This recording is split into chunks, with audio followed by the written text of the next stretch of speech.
বিপর্যয়ে জয় হতে পারে ফিলিস্তিনের। পশ্চিমাদের বুকের ভেতরে দাঁড়িয়ে ফিলিস্তিনের অসহায় মানুষগুলোর হয়ে একবার অন্তত গর্জে উঠতে দেখতে হলেও গোটা মুসলিম বিশ্ব চাইবে জয়টা হোক মুসলিম বিশ্বের একক প্রতিনিধি লামিন ইয়ামালের। ক্লাব ফুটবলে জয়ের পরে তিনি যেভাবে ফিলিস্তিনের পতাকা উঁচিয়ে ধরেছিলেন, ঠিক সেভাবে আরো একবার গোটা দুনিয়াকে সাক্ষী রেখে আরো একবার অসহায় মানুষদের প্রতীক হয়ে রুখে দাঁড়ানো উচিত।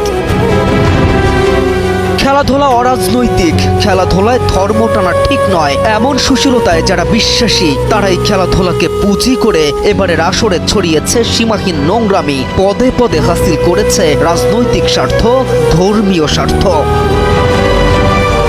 The greatest show on earth, যেখানে তাকিয়ে গোটা বিশ্ব সেখানে অসহায় ও নির্যাতিত ফিলিস্তিনিদের অসহায় চিত্র কেন তুলে ধরবে না মুসলিম বিশ্ব?